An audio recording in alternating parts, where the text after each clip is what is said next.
All right. Well, thanks for coming to my session today. So we'll be talking about, you can read, standing up Drupal projects in minutes using BLT, Lightning, and DrupalVM. So before I get started, I just want to get a sense for like who's in the crowd. Let's have like lightning round of questions. Who here is on the technical side of Drupal? Awesome. Who's here is more like on the business project management side? Cool. Okay, don't worry. There's still stuff for you in this presentation, but it is definitely a little more on the technical side. And who's heard of any of these tools before, BLT, Lightning, or DrupalVM? And who's actually used them? Sweet. All right. Good questions. Yeah. Well, you're in the right place. So, why are we here today? Basically, you know, I've been a developer for over 10 years now in the Drupal community. And I think we all know starting a new project is sometimes the hardest part of any project, right? Just looking at the blank slate and figuring out, like, where do we go from here? Like, how do we just get the ball rolling on this thing? And so I want to show you ways to make that much, much easier. So a few keystrokes can basically get you ready for development on a new project in less time it takes to talk about it today. And in fact, we'll be spinning up a brand new project as part of this presentation. Maybe we'll even do 2 or 3, depending on how much time we have. And this is really cool because you can use this not just for spinning up new projects, but you can use it to create isolated development and testing environments. You can use this for all sorts of things, winning friends, influencing people, et cetera, et cetera. So if this sounds good to you, you are in the right place. So everybody, I feel like in the Drupal community has an origin story. So in 10 seconds, mine is that I got started on Drupal in graduate school, just as a hobby, kind of for fun. And it turned out that Drupal was way more fun than grad school. And if you know anybody in grad school, I think they'll probably say the same thing. And so I decided to do that full time. So I started as a developer back in around 2008 with like Drupal 5, and now I'm working at Acquia. And I'm one of the principal contributors to BLT, Lightning, and DrupalVM, which I'll be talking about here. So if any of this sounds interesting to you, feel free to come talk to me afterwards. I'd love to chat. Yeah, I actually didn't used to have this slide. I used to just say Google me, but some guy started a riot in Washington, D.C., and he was also named Dane Powell. He stole my Google juice, but I'm not bitter. It's fine. It's fine. I used to just say Google me. Okay, so why am I really here? Kind of an existential question. So like I said, you know, I used to be a developer. I know what makes your life hard as a developer, and I'm here because I'm an evangelist for tools that can make your life easier. So I want to make your life easier too. And caveat, I'm not selling anything. So everything that I'm going to be talking about today, BLT, Lightning, DrupalVM, it's all closely associated with Acquia. I think a lot of people think that they're all Acquia products, and to some degree that's true. But really, they're all open source. They're all free as in beer, free as in books. We want everybody to use them, regardless of whether or not you're using any other part of the Acquia experience. So I'm not here to sell anything. I chose these tools to talk about today because I genuinely believe that they are some of the best on the market right now, and they have excellent support. They're really well maintained, and most of all, they're flexible, and they'll stick with you like throughout your Drupal lifetime. So you'll probably hear a lot about you'll probably hear a lot about other types of development tools. And just know that BLT and really everything I'm talking about here is not like incompatible with those. It's not like you have to choose either BLT or Docker or like BLT or Pantheon. I mean, these are all things that you can use together, and that's a large goal of what we've developed here, is to make everything really nicely interoperable. So specifically, what are these things that I'm talking about? BLT, first of all, you'll probably hear me say this over and over. I may also slip and call it Bolt. You may hear other people call it Bolt as well, because that was the original name. So BLT is a project template and set of scripts to help with project creation, continuous integration, and day-to-day development. I know that's kind of like nebulous, and you might be wondering like exactly what is that. Don't worry, I'm going to show you in just a second. But the important thing to keep in mind is that, like I said, BLT is agnostic about what Drupal features you use, what type of development environment you use. It's really focused on improving your development workflow. It does hook into Drupal in a couple of specific places, like in settings.php, just to help you manage things like multi-site installations, caching, file directories, things like that that no one really wants to deal with and that are the same on 99% of projects. But other than that, it tries to not put its tendrils in like too many places. It kind of sticks to itself. So Lightning is a base distribution with best-in-breed enterprise features out of the box. So basically, with Lightning, what you get is things like content moderation, media handling, layouts, panelizer, things like that, all pre-configured out of the box in a way that I think sets a base for probably 95% of enterprise projects. So the difference there is that, again, while BLT is really focused on the developer experience and the kind of what you do on the command line, it doesn't care at all about your distribution. Lightning is the distribution that sits on top of that and actually provides like user-facing features. And then finally, DrupalVM is a Vagrant-based virtual development environment. So it basically gives you a LAMP stack on a per project basis. So instead of having to let's say you get a new machine, instead of having to set up a LAMP stack or a MAMP stack yourself, you install DrupalVM, and you actually get a separate stack for every single project that you're working on, which I'll talk about more in a bit, but basically is super powerful because it gives you a lot of consistency and maintainability and governance throughout your project. So yeah, just to reiterate, a question I get asked the most about this slide is, what about tool X? Like, why don't you recommend X? Why isn't it on here? There's tons of awesome tools out there, and this is a big problem space. So there's going to be lots of solutions. I chose these again because I think they're really well maintained. They're all backed by Acquia or Acquia employees.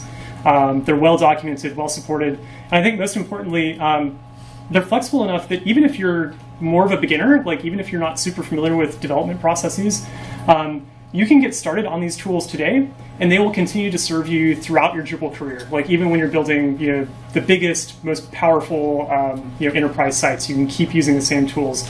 And I think, that's actually a really important point because, Drupal's hard. Like we all have seen that picture of the Drupal learning curve, and it's like a cliff, and there's like people falling off, and so we know that it's hard to learn, and we don't want to make that any harder. And I think we have a habit of kind of dumbing things down for people to like get them into the ecosystem. And we have to be careful about how we do that, because I think that sometimes it's like trying to teach someone to ride a bike by giving them a tricycle. It's like it doesn't necessarily help the skills transfer. So what we want to do here is like, we're going to give you the bike. We're going to, some of these tools are going to give you some training wheels so you can get started, even if you don't necessarily know exactly what's going on under the hood. And then as you get more experience, you can really dive in and use them, adapt them to suit your needs. So I think the best way to demonstrate this is to jump right in. So we're going to do a live demo here in a second. But basically, if you want to follow along at home now or later, what you can do is go to this URL here for the BLT repository and follow the link to setup instructions. You probably don't want to do it right now because there's probably some prerequisites and stuff that you have to install, but later on you can do this. And again, I'm going to be talking about BLT primarily because that's going to be the primary touch point for this presentation. Yeah. Will your slide pack be available? Yeah, absolutely. Okay. Yeah, we'll make this available. So I'll talk about BLT primarily because that's going to be your touch point, but it also is going to bring in these other tools that I talked about, like Lightning and DrupalVM automatically. Okay, so live demo time. Everybody told me not to do this, so I'm going to do it anyway. If you see something you don't understand at this point, please raise your hand, stop me. I'll slow down and we'll figure out what's going on together. To my earlier point, like, know that you can run the commands I'm about to show you without any understanding of what's going on, and you will get a working site out of the box, right? Because it's really only 2 or 3 commands. But I really encourage you to dive in and understand what's going on under the hood as well, and I'll try to explain that as I go along. So yeah, all right, here we go. So let me pull up the that URL that I just showed you.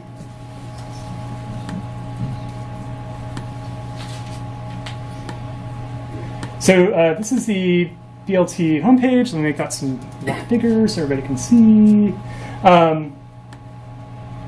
So like I said, BLT is all open source, and we definitely encourage you as you go through this, if you encounter any problems with the installation, open an issue, and you'll see we have very few bugs in our issue queue because we always try to address those.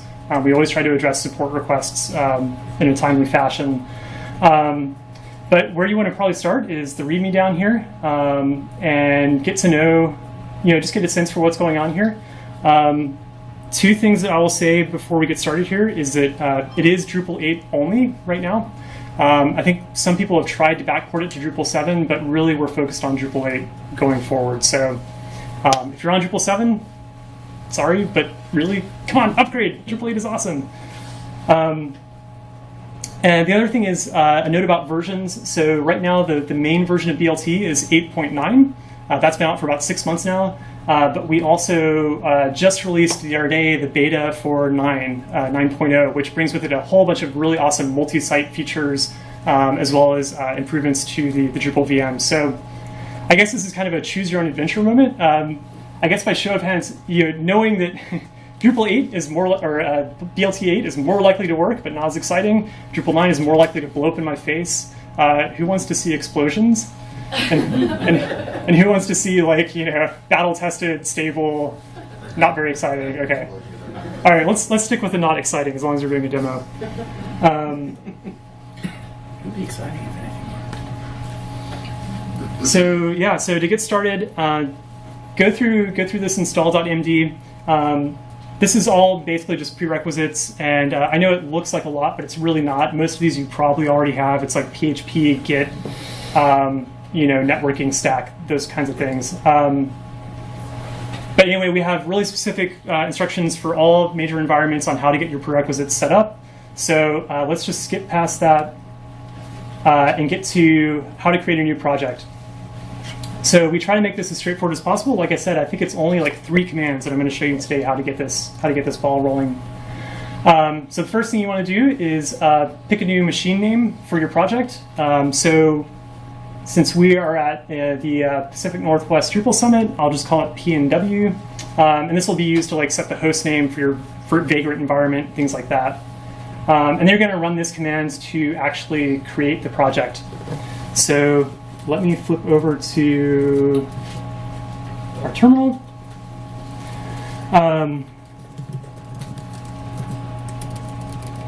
So what this is going to do, let me just get started so we don't have to wait for it. So BLT is all based on Composer, and what this is basically doing is cloning a scaffold project that basically just has a composer.json in it. And then it's running Composer install on that JSON file. And so what it's going to do is get you a brand new site directory with an entire Drupal code base in it. So including Drupal core, a few modules that we think pretty much every site would want to use, all your testing tools and things like that, as well as BLT itself. So BLT itself is a Composer package that lives in your vendor directory as part of your site. But it also includes this project template that it uses to spin up new sites. And that's what I was talking about earlier with like settings.php files and things like that. So it's a pretty minimal template, and it's easy to customize. I'll show you how to do that in just a second. But yeah, let's give that just a second to finish. I'll have a drink of water. So yeah, you can see here, it's just going through, it's grabbing all these dependencies from the cloud over the slow conference Wi-Fi. And pulling those in. And then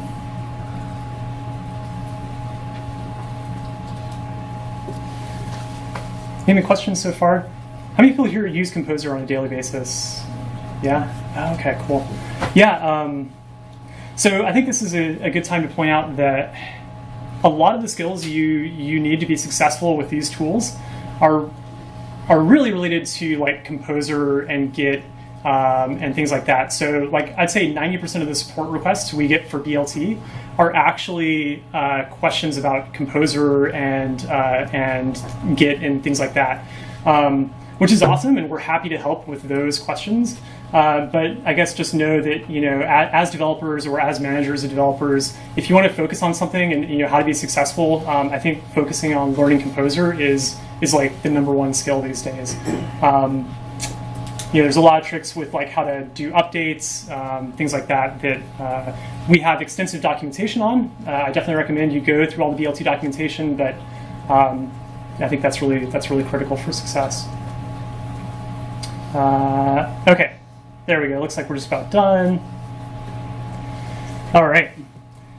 So let's see what we got here. So you should recognize this as a fairly standard Composer Drupal code base. So we have our composer.json file there. We have our doc root, which has core as well as all of our modules.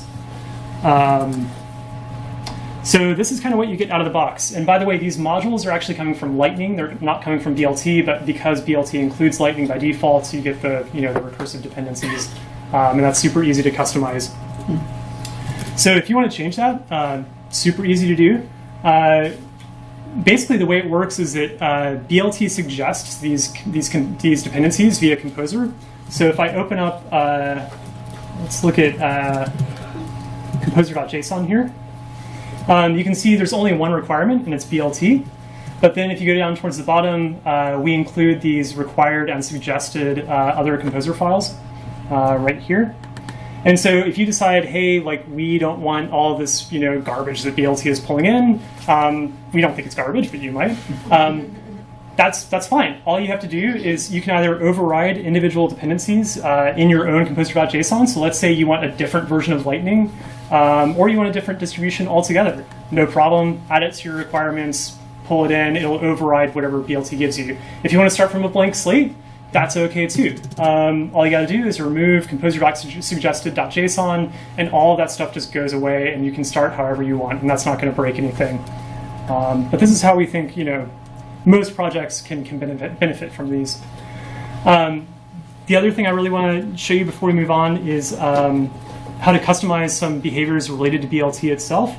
So if we look in the BLT directory, you see some config files here. Project.yaml is probably the most important. So if we look at let's see, project.yaml, you can see this is all the configuration that BLT gives you out of the box. So you can, for instance, like let's say you wanted to change your install profile. And this is, by the way, in the instructions here right behind this window. Let me just flip over so you can see this. It'll say here, actually this says BLT.yaml because it's for BLT 9, but in BLT 8 it was project.yaml. It tells you how to customize, like if you want to get a new profile. So what you would do is, again, you would do composer require for whatever profile you want, and then just override this profile name in project.yaml. And what that's going to do is it's going to tell BLT, like, hey, every time I do a Drupal install from now on, please install this new profile. Don't install like Lightning or the standard profile or whatever else. So all this is documented. I'm not going to go through it all right now, but I encourage you to check it out, and I'm happy to answer questions as well. So getting back to the setup instructions, we have a working code base now, and the next step is to get a LAMP stack. So I don't have Apache or Nginx or anything else installed on this computer. I do all my development in virtual environments. So what we need to do is set up our LAMP stack, and we're going to be doing that by simply running BLT VM. So when you run this command, what it's basically doing is doing a composer require on DrupalVM, and it's putting that in your code base, and then it's going to run a vagrant up on that based on sort of a default config file that BLT provides. And when that's finished, you'll have a completely working virtual environment. So before we do that, let me show you really quickly, if you want to customize that, how to do that. So out of the box, you get a ton of things with DrupalVM. You get Apache Solr, you get like Xdebug, really all like the core set of development tools built into that environment. So instead of booting this right now, I'm going to show you really quickly how to modify those. So all that configuration is stored in the box/config.yaml file. And you can see here all that information. So like, let's say you want to mount some more file systems besides just like the Drupal code base, you can do that. The really juicy stuff is down here. So you can tell it, like if you have Node, you can choose what Node version you want. You can choose, like if you want to add Solr, it's a matter of just adding Solr to this line, to this array, and it'll automatically install Solr. The one thing I'm going to do right now is change the PHP version to 7.1. And then once you're done configuring that for your project however you want, all you have to do is run vagrant up. And so this is going to go through and it's going to provision the new virtual machine according to all those specifications. Now, I know a lot of you, I think there was just a Docker presentation in here, and so you're probably looking at this and going, God, isn't this like really 2012 or something? It is a little slower, obviously, than Docker. On a per project basis, it doesn't bother us that much because you're doing this once at the beginning of the project and then never again. So, it takes 10 minutes as opposed to a few seconds or a few minutes. But in a practical sense, it doesn't bother us that much. But it is definitely something we're working on. So I think actually DrupalVM supports Docker now. It's just not a production feature because there's still some networking and file system mounting issues on certain environments like Mac. So it is coming in the very near future, but right now it's all still vagrant virtual machine based. So okay, this is going to take a while, so I'm going to let that go in the background, and I'm going to flip back, and we're going to step back in time just a little bit.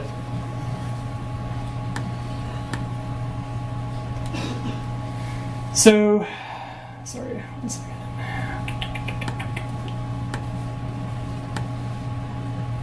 All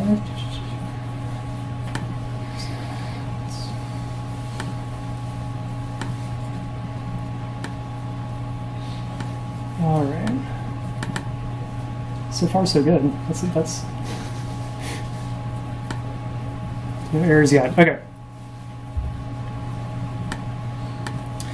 So I want to step back just a little bit and talk about like how this came to be, because I think that there's probably still some ambiguity in your minds about exactly what is BLT, like what is this doing for me. And I think it's really helpful to kind of start from the beginning and talk about the motivations of how we got here. So like when I started my Drupal journey 10 years ago, it was basically just me doing development. I had a LAMP stack, I had a server, and I had some way to push files between the two. And that was good, right? Like that was easy, we all did that. It worked pretty well. I think I did this with Front Page like back in the day. Thank God that's not a thing anymore.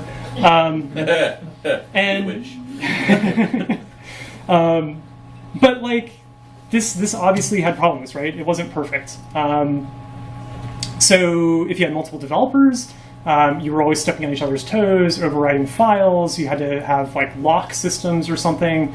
We couldn't track changes, et cetera, et cetera, et cetera. We all know why that's not an ideal workflow. So thankfully, a few things changed, right?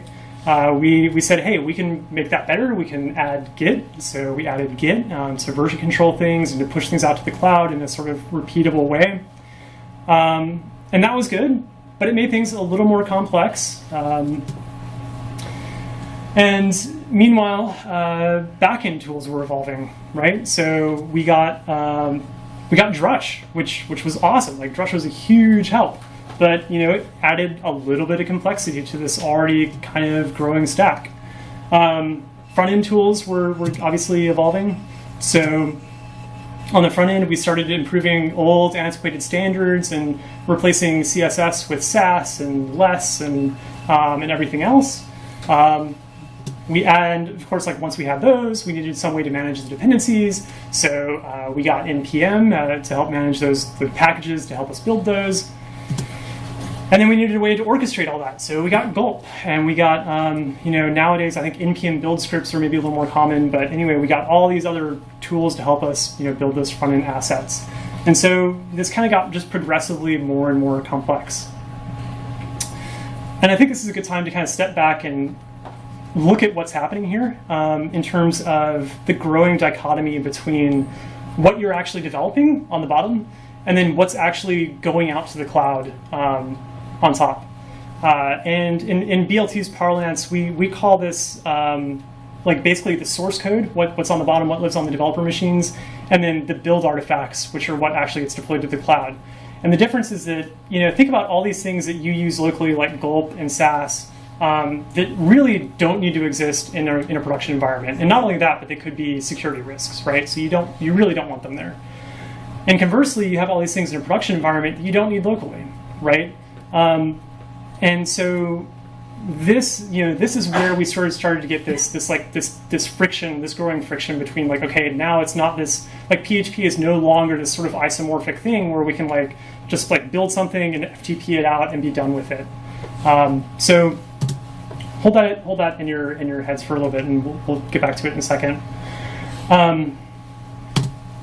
So at the same time, we were getting new testing tools. So PHP unit is awesome. Everybody should have unit tests.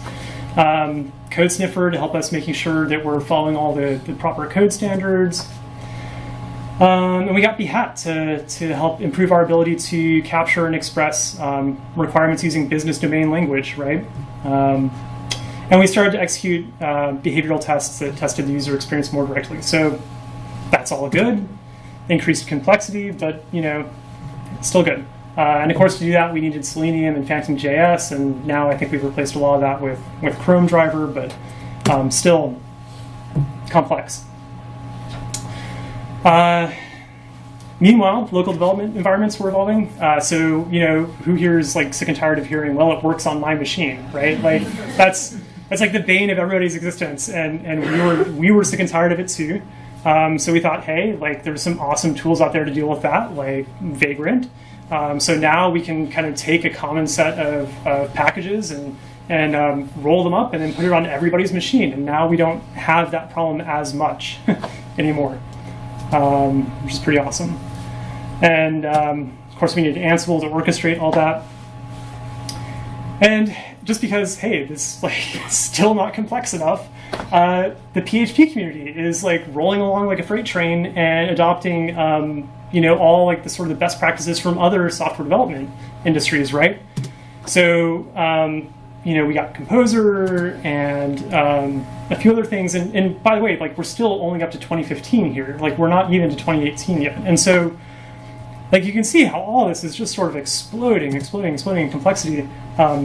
Continuous integration was evolving, yada yada yada. So this gets to the point I was saying earlier, where eventually we realized we have so much going on here that we can't just be pushing out via FTP anymore. We need a way to manage this. So what we need is a way to take all these tools that we're using locally and also run them in a cloud environment so that we can then deploy what we're building to the cloud. So we needed CI servers for that. And then in this big blank space here, I just filled out with config management because I think this is about how much mind share this should take up in your head. This is this huge loom. I think it's the next big issue to solve in Drupal 8, and that's kind of where we are present day. And so obviously this slide is getting pretty full, right? And this is the problem. This is the complexity that we're trying to tackle, and this is what BLT is trying to solve. So I do come bearing a message of hope. Don't stick with me. It gets better. So the real world consequences of this, right? Everything is so complex that either you don't use these tools, you don't have a build process to manage dependencies, you don't use automated testing, or you don't have a CI process. And I think everybody here, I won't ask for a show of hands, I don't want to call anybody out, but I'm sure we all are missing at least one of these on some of our projects, right? We just are. It's tough.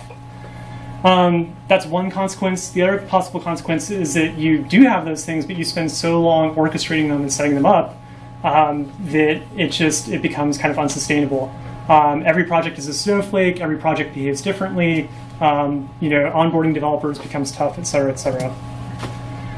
And so, like, we went through this at Acquia. I went through this before Acquia, and of course, we all thought after a few projects, like, this is crazy. We can do better.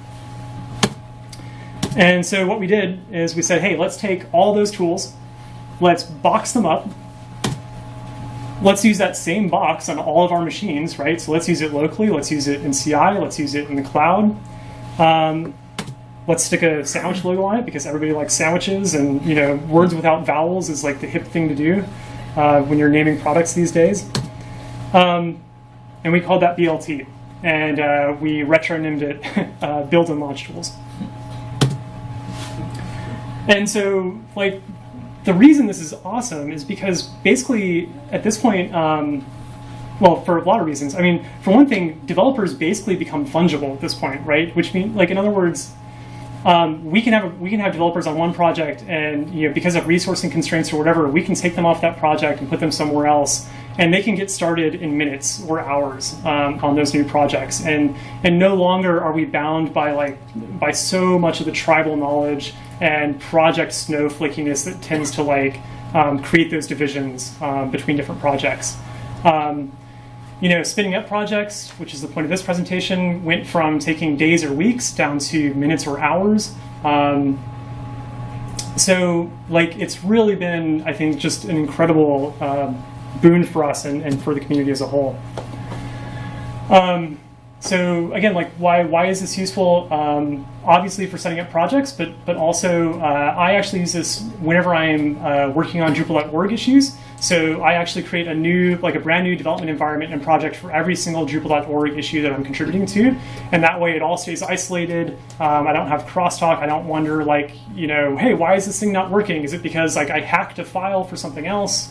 All that goes away. It's just not a problem anymore. It's also really awesome if you're in sales or pre-sales and you're doing proof of concept or proof of value type builds. You need to spin something up now to show.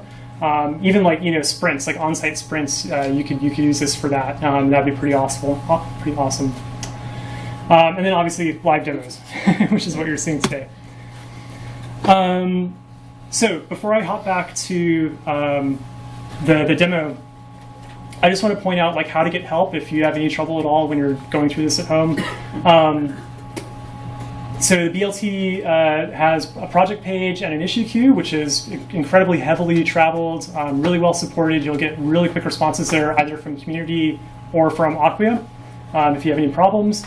If you're not sure what you're having a problem with, feel free to post in the BLT queue, and we'll either help you or we'll point you in the right direction. Lightning also has its own queues. You're welcome to post there, and so does DrupalVM. So I'll leave it at that. All right. So when last we left, let me pull this up. When last we left, we were spinning up our virtual development environment. And how do I restore this? There we go.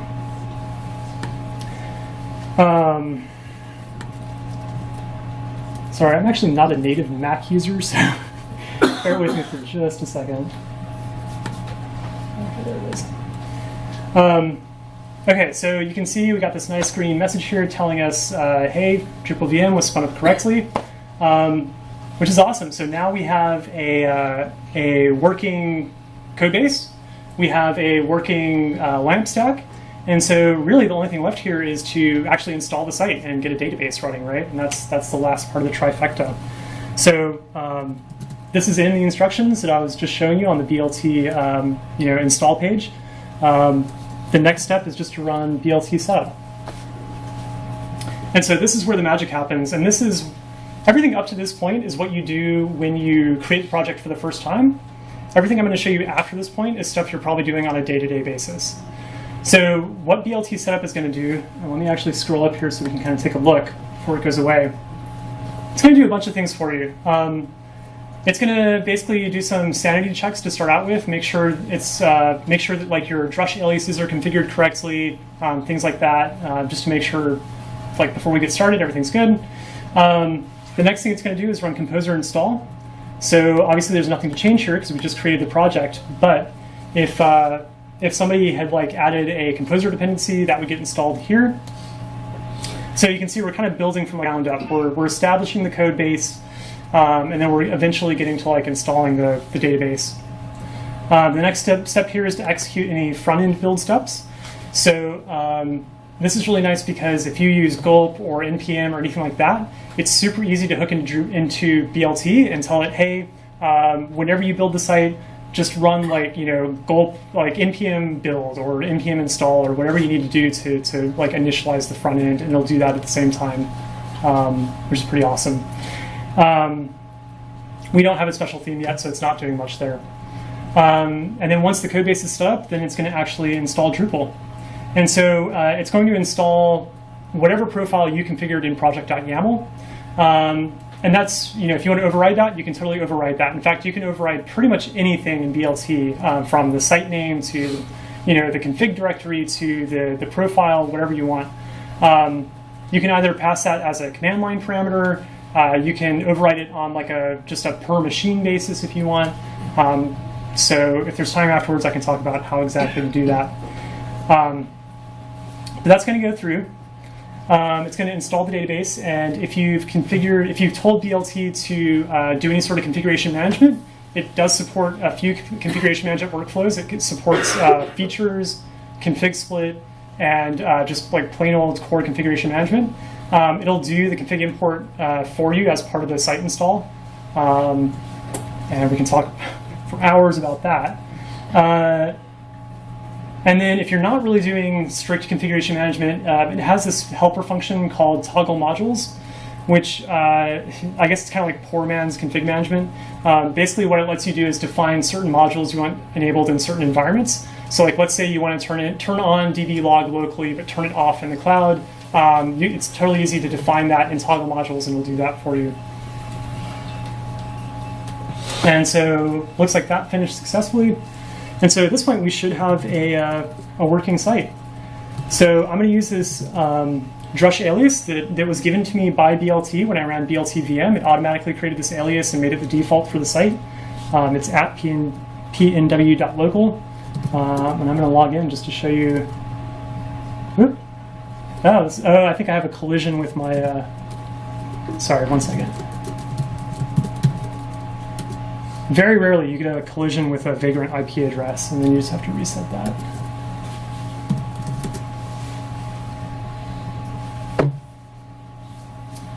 And if all works well, we should have a working Drupal site. There you go. Yay!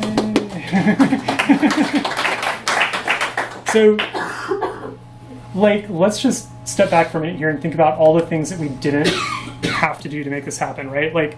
We didn't have to mess with virtual hosts or aliases or ports or even our Drush alias. That came for free. We didn't have to know what parameters to pass to Drupal install.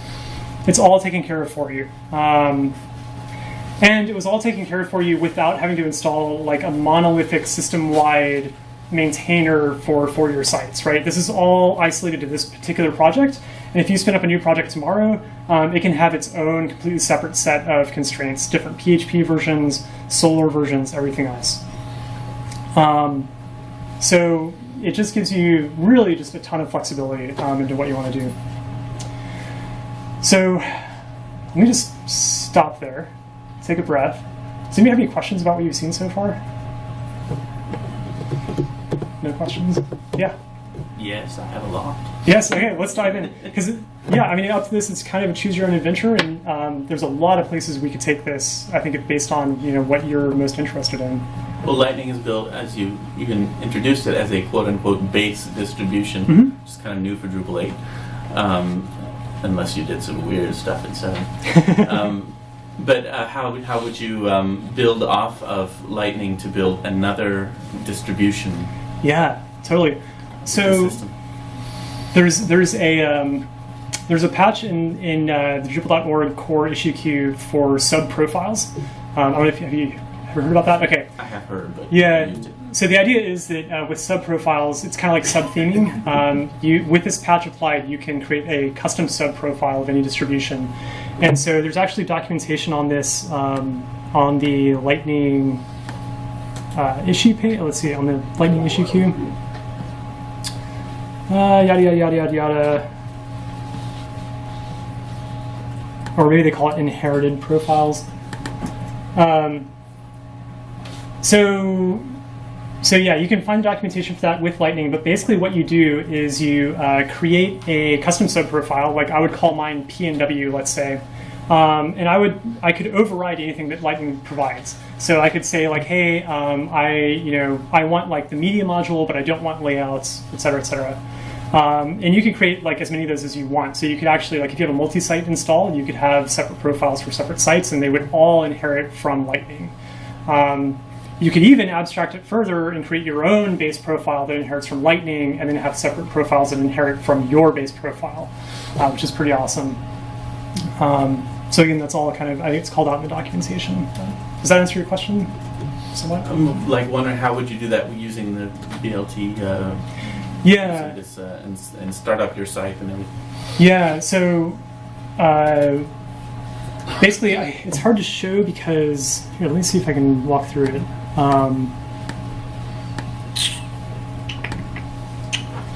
Let me get the template here. And are you using Lightning 2 or 3? I think with BLT 8.9 you get Lightning 2, and then with BLT 9 you'll get Lightning 3. Yeah. So Lightning 3, if anybody doesn't know, is nice because it splits all of its components into separate modules.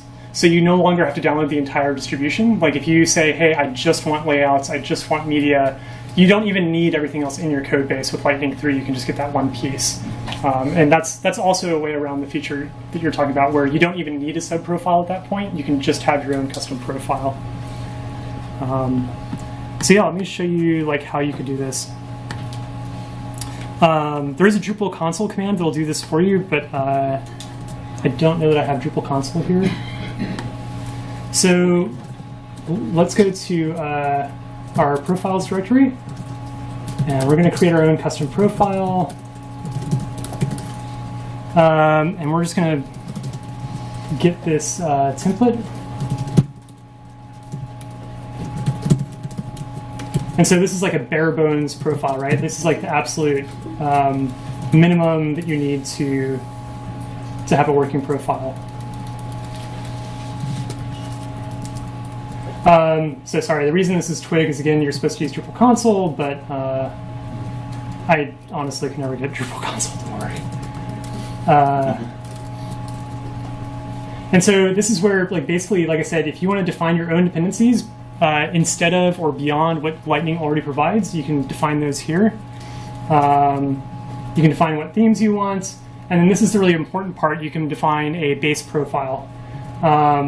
And you can, again, tell it to like optionally turn off any dependencies that Lightning provides. And this is, and by the way, that core patch I talked about, it comes with Lightning. So if you install BLT just like I showed you, you already have that core patch. You don't need to patch anything. It's all maintained by Lightning for you, which is pretty cool. So now we have our custom profile. We're going to go back and we're just going to tell BLT, hey, I want you to install my custom sub-profile. I don't want you to install Lightning.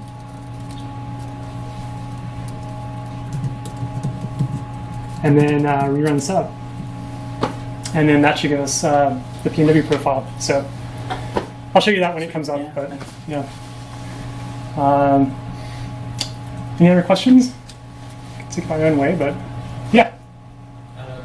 So you kind of showed setting up a new project based on BLT, and it seems a little bit opinionated around certain structures. Is there any challenges to introducing BLT to an existing project? Yeah, it's a great question. Definitely is more challenging to add to an existing project because it makes certain assumptions about how your project is organized. So if you use a project, if you have a project that already adheres to kind of best practices around composer.json and composer-based projects, so like using Drupal scaffold and things like that, it should be fairly easy to add.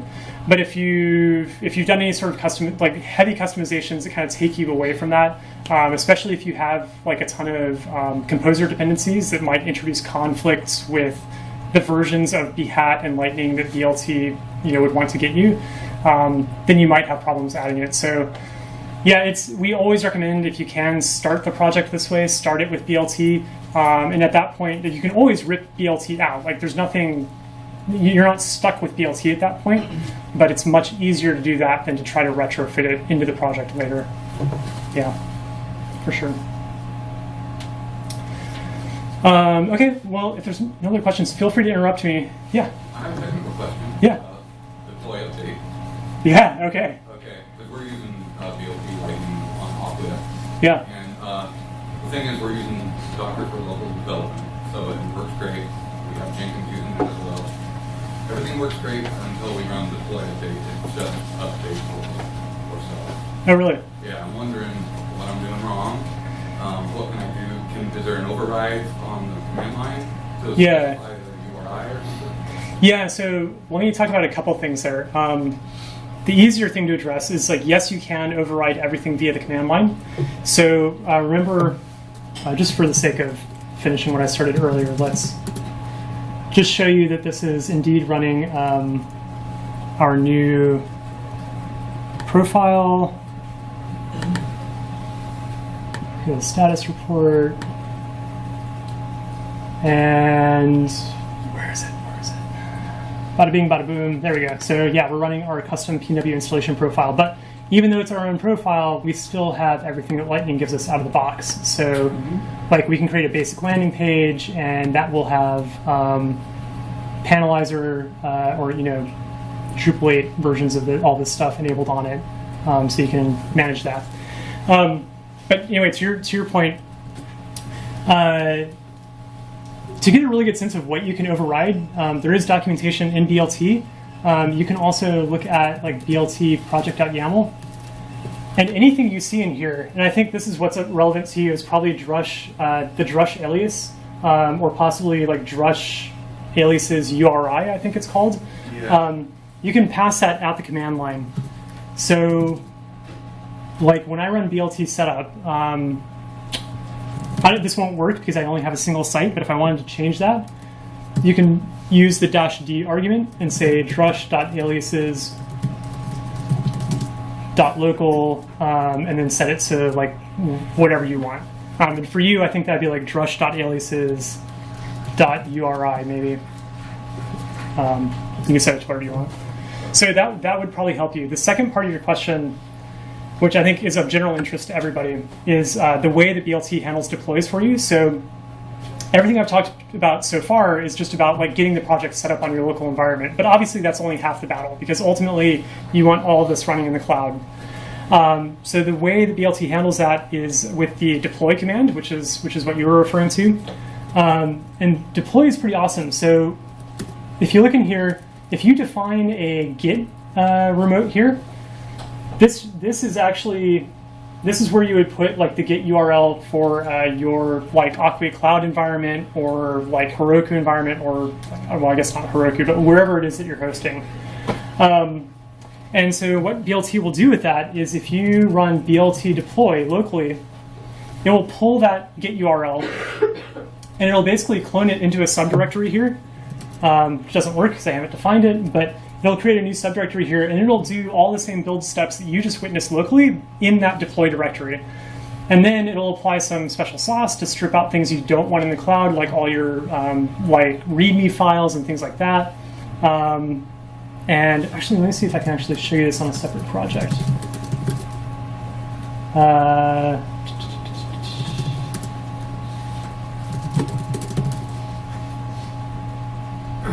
I'm not sure that I have this, sorry. Yeah, so this is what happens if you run in BLT deploy on a project that's actually configured. So you can tell it, do you want to just deploy the current branch, or do you want to actually create a tag at this point in time? It'll suggest a commit message, but you can also create your own. You can create a tag name. It'll complain if you don't. Let's see.